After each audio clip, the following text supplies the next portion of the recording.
Bien, nosotros vamos a conversar ahora justamente con la otra cara de la moneda. César Combina ha sido candidato en la región Junín, fue y ha sido muy crítico, ¿no?, durante todo el proceso.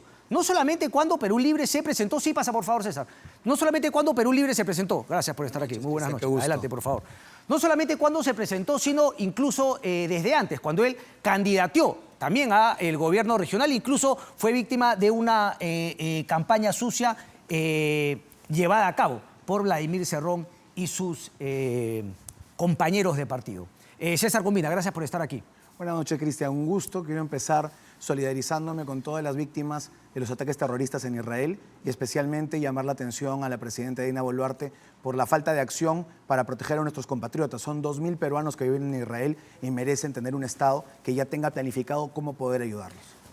Me imagino que usted conoce bien el caso del aeródromo Huanca, en base a lo que ha escuchado de la congresista Portalatino. Claro, plantea un tema político, es un lawfare, no conoce, digamos, al detalle finalmente el caso, pero es eso. Cuéntenos un poco usted qué sabe del caso aeródromo Huanca, porque de hecho escribe una columna, no solamente con este caso, sino con muchos más.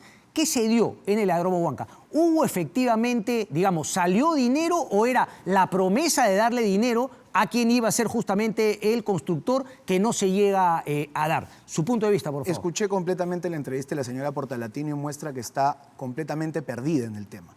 No conoce que fue Vladimir Cerrón que llevó esta propuesta de campaña el año 2010 a la agenda pública regional. La propuesta se llamaba Aeródromo Huanca y fue propuesto por Perú Libre durante la campaña.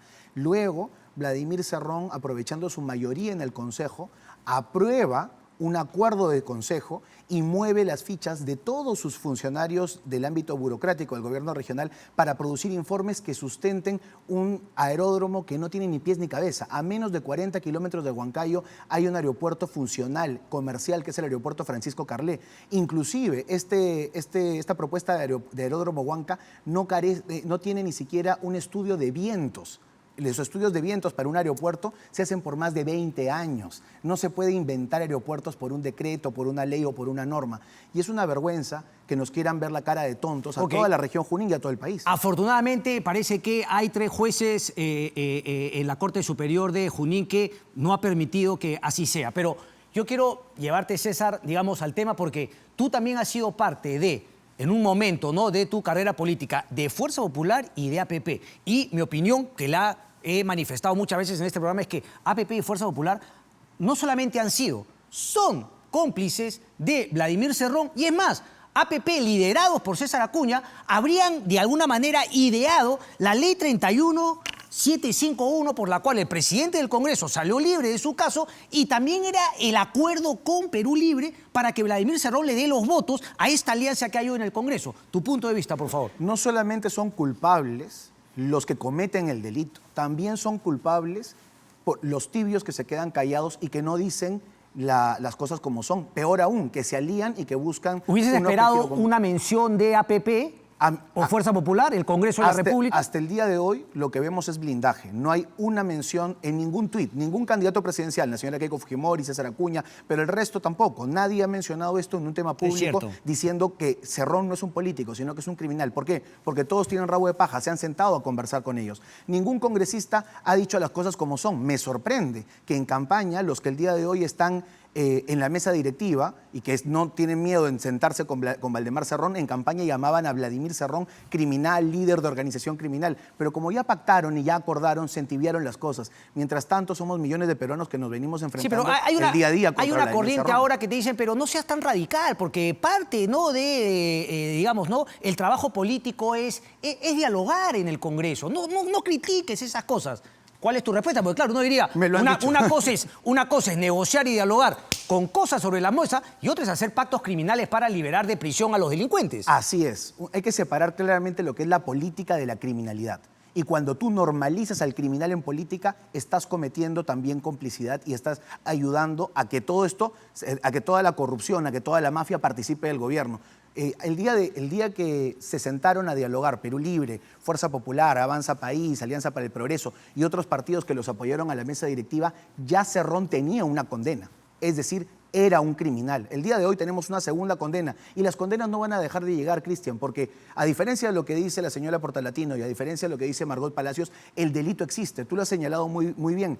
Cuando uno saca un arma e intenta disparar a alguien, el juez no te deja libre porque te equivocaste. No, al contrario, también hubo una intención de cometer un delito. Acá hubo la intención de cometer corrupción, porque ese era el fin del aeródromo Huanca, que era meter plata pública en una obra privada. Sí, porque al final hay un 20% que efectivamente tenía que aportar el gobierno regional. 2,5 millones anuales era lo que nos iba a robar Vladimir Cerrón a toda la región Junín. Pero ¿qué cosa pasó? Como nunca construyeron la obra, nunca se ejecutó la corrupción, pero lo que sí hubo fue colusión. Y la colusión también es un delito en este país. Se organizó un aparato en donde también estuvo inclusive algunos conocidos a nivel nacional, como el señor Julián Palacín, por ejemplo, promoviendo esto para destruir el aeropuerto de Jauja, generar un aeropuerto privado, no estatal, no que lo administre Corpac, y que obviamente carecía de todo tipo de beneficio comercial, porque es muy raro. Y ahí venía el vínculo que luego se manifestó en Julián Palacín asesorando padre, que en paz descanse, y luego el hijo Enin de Copí. Exactamente, y recuerdo claramente las palabras del apenas nombrado jefe de plan de gobierno, Julián Palacín, el jefe de plan de gobierno de Pedro Castillo, diciendo que su primera gran obra en Junín iba a ser el gran aeródromo Huanca. Es decir, ya la corrupción ha metido dinero en esa obra y la tienen que sacar. Déjame terminar con ese tema para, digamos, apretarte a ti un poco también, César. Es decir, con lo que me has dicho, nunca más volverías a ser parte de Fuerza Popular o de APP. ¿Te arrepientes de haber intentado? Porque lo que queda claro es que todo por lo que luchaste denunciando a Perú Libre, a Vladimir Cerrón, en tu tierra, en Huancayo, pues ahora son cómplices junto con Vladimir Cerrón y Perú Libre. Totalmente. Para mí esos dos partidos han traicionado al pueblo peruano y me han traicionado a mí, obviamente. Déjame ahora hacerte otra pregunta, porque nos hemos quedado en APP y en Fuerza Popular, que son los principales, digamos, socios, ¿no?, de esta alianza en el Congreso.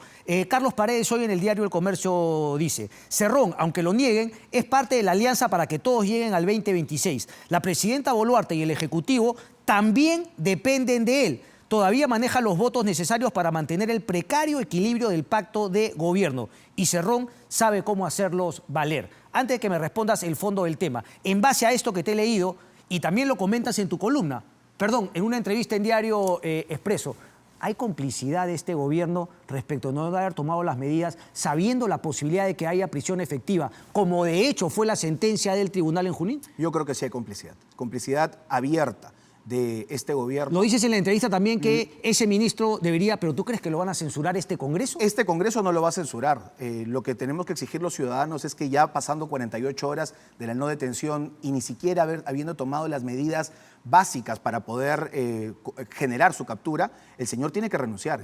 El ministro no se puede quedar un día más. Está comprometido hasta la coronilla. Rompen las puertas de las casas con investigaciones. Es decir, hemos visto cómo se allanan domicilios, casas, oficinas, con procesos de investigación. Aquí no hay ningún proceso de investigación, hay una sentencia y no han tocado ni una oficina de Perú Libre, ni una casa de Perú Libre, nada de Vladimir Cerrón. Es realmente demasiada complicidad. Y a mí me parece que esto viene hasta la parte de arriba. ¿Por qué? Porque la señora Dina Boluarte tiene techo de vidrio. ¿Y qué crees que va a pasar ahora en el Congreso de la República en esa finalmente ecuación de los votos? Me queda claro que si es que aparece mañana un comunicado, no va a ser un comunicado honesto, transparente, digamos, no de una honradez política, sino simplemente de alguna manera una especie de poner paños fríos a lo que a todas luces, y es un escándalo y finalmente una confesión de parte de esa complicidad y ese contubernio entre APP, Fuerza Popular y Perú Libre. ¿Qué crees que va a pasar ahora en el Congreso? Yo creo que el contubernio es aún mayor, que los tentáculos son mayores, como digo, no solamente están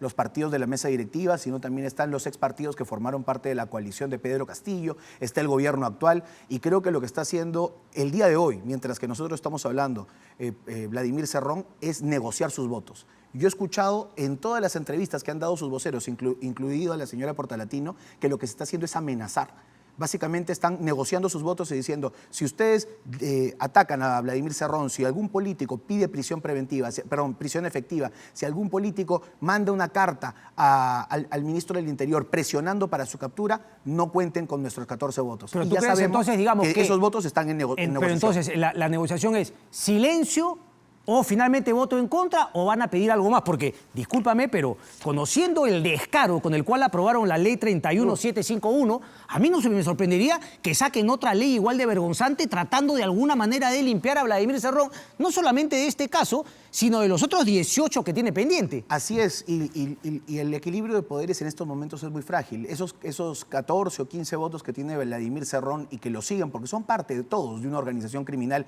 en donde se cae la cabeza, tarde o temprano va a caer el hermano, tarde o temprano va a caer cada uno de los congresistas. Ellos van a comenzar a extorsionar porque así funcionan las organizaciones criminales. Los políticos dialogan, proponen, pero los extorsionadores y los criminales amenazan. Y lo que está ocurriendo el día de hoy, yo estoy 100% seguro que si el presidente del Congreso se pronuncia, Perú Libre va a pedir su salida, su vacancia. Si la señora Roselia Muruz, alguien de Avanza País o alguien de otro partido también tiene algún pronunciamiento, inmediatamente se va a pedir la censura, se va a pedir el desafuero.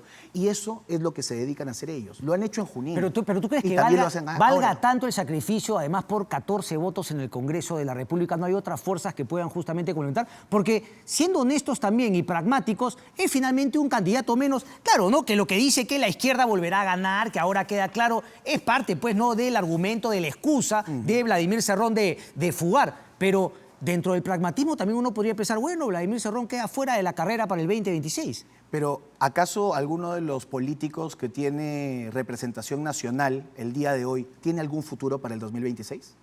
No, ellos están viviendo el ahora, están aprovechando en repartirse la torta de ahora. ¿Por qué? Porque el 2026 probablemente ninguno de ellos llega a ningún lado. Punto. Una cosa son los líderes y sus aspiraciones presidenciales y otra cosa son los congresistas que hoy por hoy habitan el Congreso de la República. César Comina, muchas gracias. Gracias, Cristian. Vámonos a una pausa y regresamos en breve. No se muevan. Gracias, María.